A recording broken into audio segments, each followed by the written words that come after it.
से मैं शिवानी बात कर रही हूँ। ये वीडियो मैसेज खास तौर पे उन बहनों के लिए है जो इस वक्त आंगनवाड़ी में काम कर रही हैं। हमारी ज्यादातर बहनें आंगनवाड़ी में काम कर रही हैं। आप सभी को पता है कि इस वक्त यूनियन जो 884 बहनें स्ट्राइक के बाद टर्मिनेट हुई हैं, उनका कोर्ट केस हाई कोर्ट में लड़ रही हैं।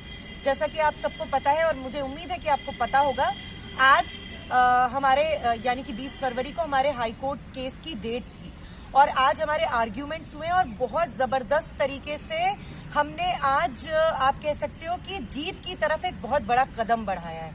मैं ये वीडियो मैसेज आपके साथ इसलिए साझा कर रही हूँ क्योंकि कुछ बातें हैं जो उन पर भी लागू होती हैं जो इस वक्त आंगनवाड़ी सेंटर्स में काम कर रहे हैं। जैसा कि आपको पता है कि हमारे पूरे जो कोर्ट केस है उसमें आर्ग्यूमेंट्स के बाद सीधे फैसला आना है, इसलिए इसमें बहुत लंबा चौड़ा मामला खींचना ही नहीं है। आमतौर पे तो अगर आप देखोगे सरकारी कर्मचारियों के भी जो हाई कोर्ट में, सुप्रीम कोर्ट में केस चलते हैं वो कम से कम 15 साल 20 साल चलते हैं। वहीं हमारे कोर्ट केस को भी 1 साल भी पूरा नहीं हुआ है और हम आज के दिन में कह सकते हैं 20 फरवरी को मैं ये कह सकती हूँ कि जीत के बहुत करीब है और आज हमने उसकी तरफ एक कदम बढ़ाया है। आज एक ऐसी बात कोर्ट में हुई जो आपके लिए बहुत जरूरी है। जब हम आर्ग्यू कर रहे थे तो जो हमारी union Delhi state anganwadi workers and helpers union के जो वकील हैं, जो सीनियर लॉयर है कॉलिन गोंजाल्वेस, उन्होंने एक बात कही जो उन सारी बहनों पर भी लागू होती है जो कि इस वक्त आंगनवाड़ी सेंटर्स में काम कर रहे हैं। और उन्होंने जब ये बात कही तो जो हमारे कोर्ट को सुनने वाली जज हैं उन्होंने भी इस पर काफी ध्यान से इस पक्ष को सुना। ये बात थी मिनिमम वेज को लेकर, न्यूनतम मजदूरी को लेकर, और हमारे वकील ने बोला कि आंगनवाड़ी कर्मियों को जो दिल्ली में लागू न्यूनतम मजदूरी है यानी कि तकरीबन आप कह सकते हैं 19,500 रुपए वो नहीं मिलते हैं। आज की डेट में जो बढ़ा हुआ मानदेय है वो ज्यादा से ज्यादा एक आंगनवाड़ी वर्कर को 11,500 के आसपास और एक हेल्पर को 5700 के आसपास मिल रहा है। ये मैं बढ़े हुए मानदेय की बात कर रही हूँ। मैं जानती हूँ आपके अकाउंट्स में इतना पैसा एक मुश्त नहीं आता है, लेकिन आज जब हमने ये बात कही तो इसका एक असर हुआ। इसका ये असर हुआ कि कोर्ट में भी आज मिनिमम वेज की बात, न्यूनतम मजदूरी की बात रेखांकित हुई और आज हमारी यूनियन ने ये फैसला लिया कि हम सारे आंगनवाड़ी वर्कर्स और हेल्पर्स जो टर्मिनेटेड हैं वो भी और जो टर्मिनेटेड नहीं है, जो काम कर रही हैं, यानी हजारों आंगनवाड़ी वर्कर्स और हेल्पर्स जो यूनियन की सदस्य हैं, जो अपनी यूनियन के साथ खड़ी हैं, जो हड़ताल में और संघर्षों में भागीदारी करती रही हैं। हो सकता है कि अभी आप थोड़े घबराए हुए हो क्योंकि डिपार्टमेंट भी आपके ऊपर निगरानी रख रहा है, लेकिन मुझे लगता नहीं है ये डर और इस तरीके का दबाव बहुत दिन तक काम करता है।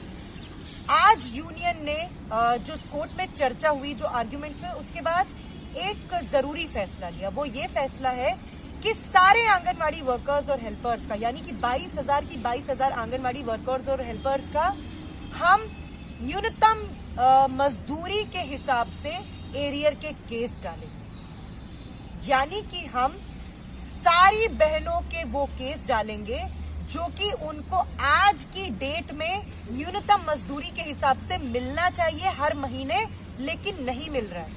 जो मिल रहा है और जो मिलना चाहिए उसके बीच में जो अंतर है उससे तय होगा कि आपका एरियर हर साल का और जितना आपका सर्विस रिकॉर्ड है। तो मान लीजिए अगर आपने 35 साल काम किया है और आपका 1 साल का एरियर मान लीजिए 1 लाख रुपए बनता है, तो आप खुद अनुमान लगा लीजिए 35 साल का 35 लाख रुपए। अगर आपका सर्विस रिकॉर्ड 15 साल का है तो आप खुद अनुमान लगा लीजिए, हिसाब लगा लीजिए कितना बनेगा। अगर आपका सर्विस रिकॉर्ड 10 साल का है, 5 साल का है, तो वो उतना बनेगा। यानी कि ये एक बहुत जरूरी कदम है जो हम उठाने जा रहे हैं। तो मैं आप सभी बहनों से इसलिए मुखातिब हो रही हूँ कि मैं आपको बता सकूं कि यूनियन इस प्रक्रिया को जल्दी ही शुरू करने वाली है।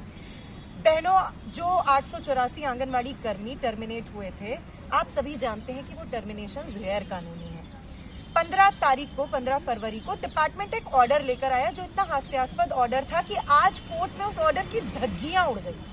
खुद जज ने जब उस ऑर्डर को देखा तो उन्होंने उसको सिरे से खारिज कर दिया। क्या था वो ऑर्डर?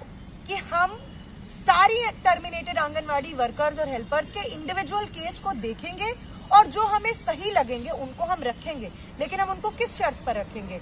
उनकी ज्वाइनिंग फ्रेश होगी और उनको पिछला बकाया कुछ नहीं मिलेगा और उनको हम अवैतनिक तौर पे रखेंगे, ऑनररी बेसिस पे रखेंगे। जब हमने ये ऑर्डर कोर्ट में पढ़ा तो जज ने खुद ताज्जुब जताया कि आज की डेट में ऐसा गैर कानूनी ऑर्डर कोई सरकारी विभाग और कोई सरकार जारी कर सकती है। तो ये ऑर्डर सिरे से खारिज हो गया और इसलिए आज आर्ग्यूमेंट शुरू हो गए। तो बहनों, मैं आपको इसीलिए इस वीडियो के जरिए बताना चाहती हूँ कि आज आपकी union, Delhi state anganwadi workers and helpers union ने एक बहुत बड़ी जीत हासिल की है और वो दिन भी दूर नहीं होगा जब हम सर उठा के, सीना तान के ना सिर्फ आंगनवाड़ी सेंटर्स में अपनी जॉब्स पर वापस आएंगे, बल्कि 1 साल या जितने साल ये केस या जितने महीने ये केस चलेगा उसका पूरा बकाये का भुगतान लेकर रहेंगे। इसके अलावा जैसा कि मैंने बताया, मिनिमम वेज के हिसाब से, न्यूनतम मजदूरी के हिसाब से जो हम केस डाल रहे हैं, अगर आप इच्छुक हैं, और मुझे लगता है कि सारी आंगनवाड़ी वर्कर्स और हेल्पर्स को ये केस डालना चाहिए, आप क्यों अपने हक से पीछे हट रही हैं? और खुद सोचिए, अगर ये पैसा मिलेगा तो आप अपने बच्चों के बारे में सोचिए। एक मुश्त आपको अगर ऐसी रकम मिलेगी जो आपको कोर्ट के जरिए मिलेगी, जो आपका हक होगा, तो क्या आपको खलेगा? क्या आपके बच्चों को, आपके परिवारों को इसकी जरूरत नहीं है? ये हमारी मेहनत की कमाई है और ये हमारा हक है और इस हक को हम लेंगे। तो जो भी बहन, और मेरा तो कहना है कि सभी बहनों को इसमें आगे आना चाहिए और अपनी यूनियन के साथ बढ़ चढ़कर कदम से कदम मिलाना चाहिए। इसके अलावा जो आपकी बहनें लड़ रही हैं, संघर्ष कर रही हैं, आपको उनके संघर्ष के साथ भी जुड़ना पड़ेगा और जुड़ना चाहिए। मैं इतना जानती हूँ, हम लड़ेंगे, हम लड़ते आए हैं और हम जीतेंगे भी।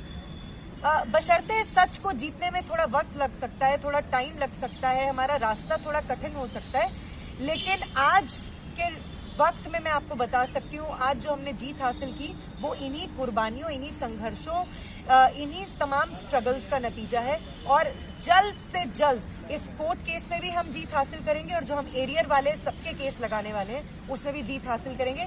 सभी आंगनवाड़ी वर्कर्स एंड हेल्पर्स जो इस वक्त कार्यरत है, उन सभी को मैं कहूंगी कि तत्काल अपनी यूनियन से संपर्क करें और हम जल्दी ही एक जनरल बॉडी मीटिंग रखने वाले हैं जिसमें आप अपने डॉक्यूमेंट सबमिट कर सकते हैं और उसके बाद एरियर का केस हम हाई कोर्ट में तुरंत डालेंगे। शुक्रिया बहनों, इनकलाब जिंदाबाद।